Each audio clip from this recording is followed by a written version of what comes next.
살아계신 하나님 말씀 가운데 나오신 모든 성도님들을 주님의 이름으로 축복합니다. 오늘 우리에게 주시는 말씀은 마태복음 5장 17절에서 26절까지의 말씀입니다. 내가 율법이나 예언자들의 말을 폐하러 온 줄로 생각하지 말아라. 폐하러 온 것이 아니라 완성하러 왔다. 내가 진정으로 너희에게 말한다. 천지가 없어지기 전에는 율법은 1.1획도 없어지지 않고 다 이루어질 것이다. 그러므로 누구든지 이 계명 가운데 아주 작은 것 하나라도 어기고 사람들을 그렇게 가르치는 사람은 하늘나라에서 아주 작은 사람으로 일컬어질 것이요. 또 누구든지 계명을 행하며 가르치는 사람은 하늘나라에서 큰 사람이라고 일컬어질 것이다. 내가 너희에게 말한다. 너희의 의가 율법 학자들과 바리새파 사람들의 의보다 낫지 않으면 너희는 하늘나라에 들어가지 못할 것이다. 옛 사람들에게 말하기를 살인하지 말아라. 누구든지 살인하는 사람은 재판을 받아야 할 것이다 한 것을 너희는 들었다. 그러나 나는 너희에게 말한다. 자기 형제나 자매에게 성내는 사람은 누구나 심판을 받는다. 자기 형제나 자매에게 얼간이라고 말하는 사람은 누구나 공의회에 불려갈 것이요. 또 바보라고 말하는 사람은 지옥불에 던져질 것이다. 그러므로 내가 제단에 제물을 드리려고 하다가 네 형제나 자매가 내게 어떤 원한을 품고 있다는 생각이 나거든 너는 그 제물을 제단 앞에 놓아두고 먼저 가서 네 형제나 자매와 화해하여라. 그런 다음에 돌아와서 제물을 드려라.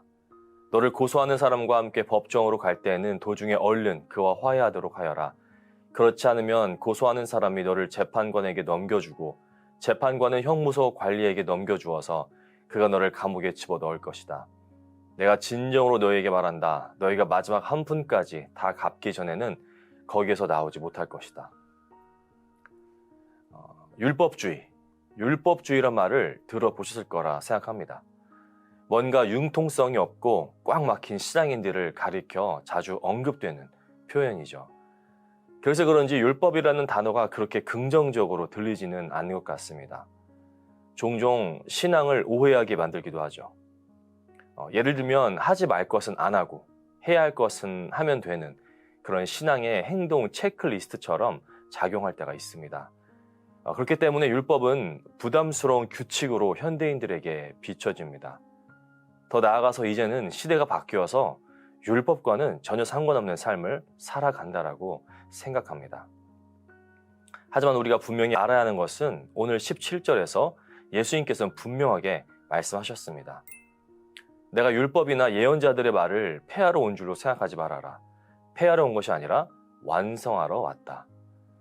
예수님께서는 분명하게 율법을 폐하러 오신 것이 아니라 그 율법을 완성하러 오셨다라고 말씀합니다. 그렇다면 예수님을 믿는다고 하는 지금 우리들에게도 분명히 연관이 있는 말씀입니다. 다시 말하면 그 율법이 우리 안에서 완성이 되어야 한다는 것이죠. 그 전에 율법에 대해서 한번 잠시 나눠보기 원합니다. 율법은 무엇입니까? 토라라고 불리우는 이 율법은 무엇일까요? 하나님께서 이스라엘 백성들에게 율법을 주실 때는 하나님의 백성으로서 단순히 지켜야 하는 규칙으로 이 율법을 주신 게 아닙니다. 이집트에 종살이를 하며 괴로워하던 이스라엘 백성들을 하나님께서는 모세를 통해 구원해내셨고 이스라엘 백성들에게 계명을 주시며 하나님의 백성으로서의 정체성을 다시 한번 확립해 주셨습니다. 다시 말해 율법이라는 것은 하나님께서 마치 이것을 지켜야지만 내 백성이 될 것이다가 아니라 내가 너희를 구원하여 내 백성으로 삼았으니 이제 내 백성답게 이렇게 살자라는 언약적 응답으로 이 율법을 주신 것입니다. 율법은 부정적인 것이 절대 아닙니다. 율법을 통해 인간은 사회의 악을 억제하고 질서를 유지할 수 있는 세상의 도덕과 법의 기초가 됩니다. 또한 인간이 율법을 온전히 지킬 수 없는 존재라는 것을 깨닫게 하며 우리가 그리스도에 나아갈 수 있도록 인도하는 역할을 합니다. 다시 말하면 율법은 우리를 비추는 거울이죠. 또한 예수 그리스도를 통해 구원받은 성도들이 하나님을 기쁘시게 하기 위해 따라야 하는 삶의 원리입니다. 2026년을 살고 있는 우리 모두에게 가장 중요한 부분이라고도 볼 수 있습니다. 그래서 예수님께서 완성하러 오셨다라는 이 율법은 이제 우리가 하나님의 영광을 위해 살아가는 삶의 방향을 재정의하고 그 중심에 예수 그리스도의 복음을 붙잡게 만드는 도구가 됩니다. 예수님께서 완성하기 위해 오셨다고 말씀하실 때 이 완성이라는 단어의 뜻은 의미를 가득 채워 목적에 이르게 한다라는 뜻을 가지고 있습니다. 말씀을 보면 너무 잘 나와 있습니다. 예수님은 율법을 절대 삭제하지 않으셨습니다. 예수님은 그 율법을 약화시키지도 않으셨습니다. 예수님께서는 그 율법을 그분 안에서 완벽하게 성취하셨습니다.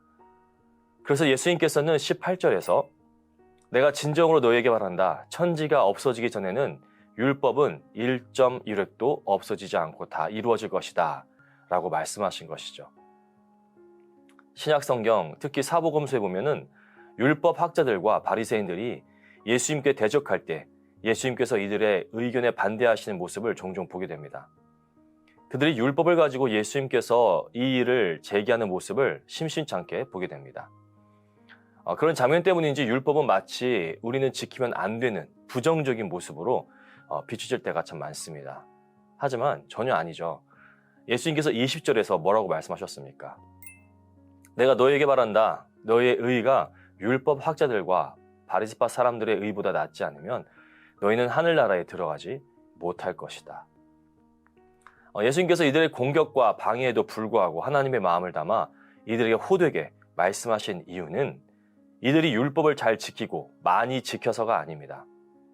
율법 학자들과 바리새인들은 자기 의로 하나님의 영광을 가렸기 때문입니다. 하나님의 영광을 드러내야 하는 위치에서 그들은 하나님이 아닌 그들 스스로의 의로 하나님께서 받으셔야 하는 영광을 중간에서 가로채는 악한 행동을 했던 것이죠. 그렇다면 우리의 의는 어느 정도입니까? 우리는 하나님 앞에서 얼마나 의로운 모습으로 서 있습니까? 우리 자신 너무나도 잘 알고 있습니다. 하나님께서 제시하신 이 기준을 우리는 절대 만족시킬 수 없다는 것을 너무나도 잘 알고 있습니다. 우리 스스로 절대 이 기준에 도달하지 못합니다. 그래서 복음은 우리에게 놀라운 진리를 선포합니다. 고린도후서 5장 21절은 이렇게 말씀하고 있죠. 하나님께서는 죄를 모르시는 분에게 우리 대신으로 죄를 씌우셨습니다. 그것은 우리가 그리스도 안에서 하나님의 의가 되게 하시려는 것입니다. 율법의 완성은 우리 행위의 성취가 아니라 오직 그리스도의 순종입니다.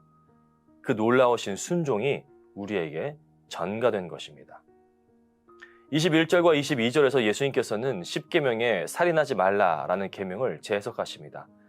형제에게 성내는 사람, 분을 품는 마음에 대해 심판을 받게 된다고 말씀하시며 이미 하나님 앞에서는 죄가 시작되었음을 말씀하셨습니다. 또한 형제에게 얼간이라고 부르기만 해도 심판을 받게 된다라고 말씀하고 계시죠. 원어는 라가라는 단어를 사용하고 있는데 이 단어는 상대의 인격을 무시하는 욕설입니다. 하나님께서는 그 입에서 나온 말보다 그 동기가 되는 마음을 감찰하십니다. 그래서 예수님께서는 화목의 우선순위를 정해주셨습니다. 23절과 24절입니다. 그러므로 네가 제단에 제물을 드리려고 하다가 네 형제가 자매나 내게 어떤 원한을 품고 있다는 생각이 나거든 너는 그 제물을 제단 앞에 놓아두고 먼저 가서 네 형제와 자매와 화해하여라. 그런 다음에 돌아와서 제물을 드려라. 놀라운 말씀입니다. 왜 그렇습니까? 우리는 지금까지 예배가 가장 우선이라고 생각하며 그 어떠한 상황 속에서도 예배라는 것에 집중하며 나아왔습니다. 유대교 관습에서 제사 또는 이 예배는 하나님과의 관계를 회복하는 최고의 수단이었습니다. 그러나 지금 예수님께서는 수평적인 관계 회복 없는 수직적 예배를 거부하고 계십니다. 우리가 아직 원수되었을 때에 그리스도께서 우리를 위해 죽으심으로 하나님과 화목하게 하셨습니다. 하나님과 화목을 경험한 사람은 일상에서의 갈등을 방치하지 않습니다. 바쁜 생활 속에서 관계의 깨어짐을 어쩔 수 없는 일로 치부하는 일이 없기를 간절히 원합니다. 화해는 예배의 연장선입니다. 예배와 삶의 통합이 이루어지는 귀한 은혜를 누리시길 바랍니다. 사랑하는 성도 여러분, 이제 우리는 형벌이 두려워서 율법을 지키는 노예가 아니라 나를 위해 율법을 완성하신 주님을 사랑하기 때문에 즐거이 율법, 그 주의 말씀을 따르는 자녀가 된 것입니다. 율법을 지키는 삶의 목적은 내가 괜찮은 신자임을 증명하는 것이 아니라 하나님이 얼마나 거룩하신지를 드러내는 것입니다. 우리가 절대 도달하지 못하는 기준을 예수 그리스도께서는 율법의 모든 요구를 대신 짊어지시고 우리에게 영원한 생명을 주셨음을 잊지 마시기를 바랍니다.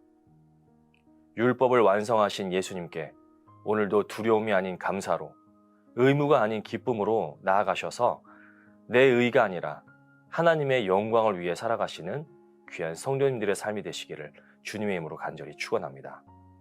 기도하시겠습니다. 사랑해 주님 감사합니다. 살아계신 하나님의 말씀으로 오늘 하루를 시작하게 하시니 참 감사합니다. 오늘 우리에게 주신 말씀을 붙들며 나아갑니다. 율법을 폐하러 오신 것이 아니라 완전하게 하러 오신 주님의 그 깊은 뜻이 오늘 각자의 삶 속에서 능력이 되어 하나님의 자녀로서 승리하며 나아가는 귀한 하루 되게 하여 주옵소서. 우리의 모든 일상이 오직 하나님의 영광을 드러내는 귀한 은혜의 자리가 되게 하여 주시기를 간절히 기도합니다. 주님, 그 어떠한 자격 없는 우리들에게 하나님께서 가장 사랑하시는 독생자 예수를 보내주셨습니다. 우리가 감당해야 하지만 결코 감당할 수 없었던 율법의 엄중한 요구와 죄의 값을 예수님께서 십자가에서 대신 감당해 주셨습니다. 예수 그리스도의 그 사랑이, 그 구원이 우리를 하나님의 자녀가 되게 하셨음을 잊지 않게 하옵소서. 우리의 나약함을 아시고 우리의 모든 것을 이미 알고 계시는 우리 주님 앞에 고백합니다. 겉으로는 거룩한 척하나 속으로는 형제를 미워하고 비난했던 우리의 완악함을 불쌍히 여기시고 긍휼을 베풀어 주옵소서. 형제 자매들을 무시했던 우리의 입술과 마음의 죄악을 용서하여 주옵소서. 이 아침 통회하며 나아가오니 예수 그리스도의 보혈로 우리의 죄를 깨끗하게 씻어 주옵소서. 하나님께서 허락하시는 그리스도의 의로움이 우리 안에 충만하게 하시고 어떤 상황 속에서도 내 고집이 아닌 하나님의 말씀을 전적으로 의지하며 순종하는 하루 되게 하여 주옵소서. 고통 중에 있는 환우들을 위해 기도합니다. 몸과 마음이 아픈 지체들의 병상에 찾아가 주시고 율법의 고통을 생명으로 바꾸신 주님의 손길로 그들의 아픔이 속히 치유되는 역사가 일어나게 하여 주옵소서. 곁에서 간호하는 가족들을 기억하여 주셔서 지치지 않게 하시고 주님께서 공급하시는 놀라운 힘과 능력, 회복하심이 임하여 끝까지 주님을 신뢰하며 나아가게 하여 주옵소서. 오늘도 우리 주님과 동행하며 예배의 자리를 넘어 화해의 자리로, 섬김의 자리로 나아가는 복된 하루가 되게 하여 주옵소서. 내 의가 아닌 오직 주님의 의를 드러내는 하루 되길 소망하며 살아계신 예수님의 이름으로 간절히 기도합니다. 아멘.